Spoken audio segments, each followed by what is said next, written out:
until probably June or July of 2016.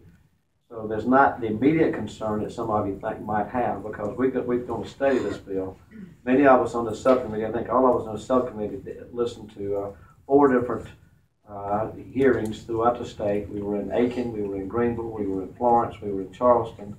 And so we've heard a lot of the stories that you have brought to us already. We've probably had somewhere between 80 speakers, so at each one we had about 20 people speaking at each one of those hearings that we conducted all over the state of South Carolina. There's some issues we need to address. I don't think that the issues we're looking at are scope of practice, quite frankly. We're looking at control of medication. You know, we've heard stories about people getting prescription medication in baggies. And one story we heard, which is a concern to most of us up here, was that a prescription given to an animal by a shelter was in a baggie, and a young lad got hold of that, thought it was an M&M, and ate it. He went back to the shelter, and they could not find what the medication was. They had some idea because they knew the color of the pill, but the mother was in a total panic. So, you know, we don't want medication going in baggies. We want to control the medication so that people know what kind of medication an animal's getting. So if there is an incident, we can control it. All of us on this panel either own or have small animals or been around small animals most of my life. And I can tell you that at my house, I would be fourth in line because my wife would be first and the two small dogs would be second and third.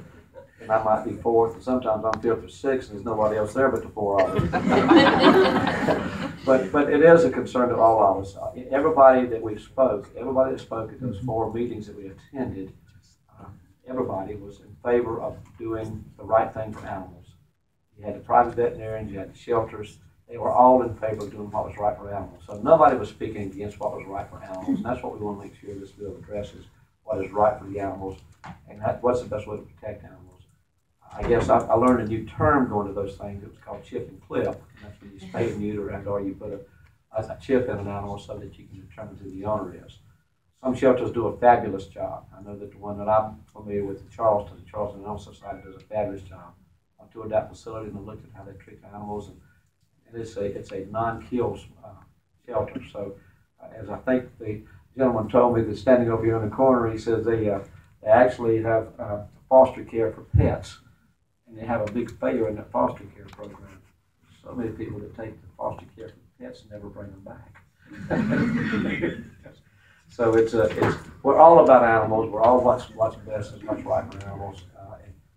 You know, we've got both sides of the issue. You know, one of the concerns you've got is some of these mobile shelters or mobile clinics, end up across the street from a private vet, and that does kind of pour salt in a wound because that private vet is paying for practice, paying for employees, paying a different cost for medication, not getting any subsidies from the government. So that's the concern that the private side has.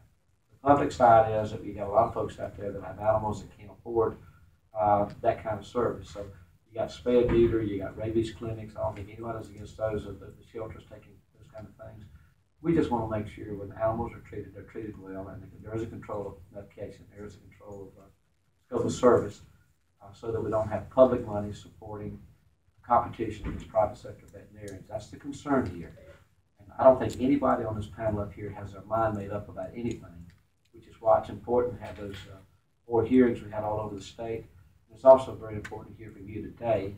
And again, we're not going to get this bill out today. I can tell you we have too many people signed up to speak. And we have a very important date at 10 o'clock to be in session for the budget. So I appreciate you coming. I appreciate your concern. I appreciate all the emails I've been getting, and I think all the other panelists that are on the emails, the other senators. And we can't possibly answer all those emails, and we can't possibly answer all those telephone calls, because I think just since last night, there's some 200 messages on my phone upstairs.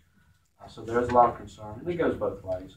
But what we'd like to do is start this thing. We've got three of us here. We got a proxy from one, so we've effectively got four senators here this morning. We're going to start. I'm going to ask Mr. Hogan to give us a synopsis of the bill and what it does, and then we're going to take testimony today, and we'll probably schedule another session probably in the next week or two. We can get you back up here. We'll give you plenty of notice, so that if you want to come back, you can. And I hope somebody didn't waste a trip to Columbia because we will not get through today. And again, we did make that May 1 date, so it's unlikely that we will finish the bill in the Senate, but if we do finish the bill in the Senate, the House would have to take it up, and they can't do that before they come back in January of next year. So this probably wouldn't go into effect until July of 2016, no matter what we do. I just want to throw that out to you so you'll hear that.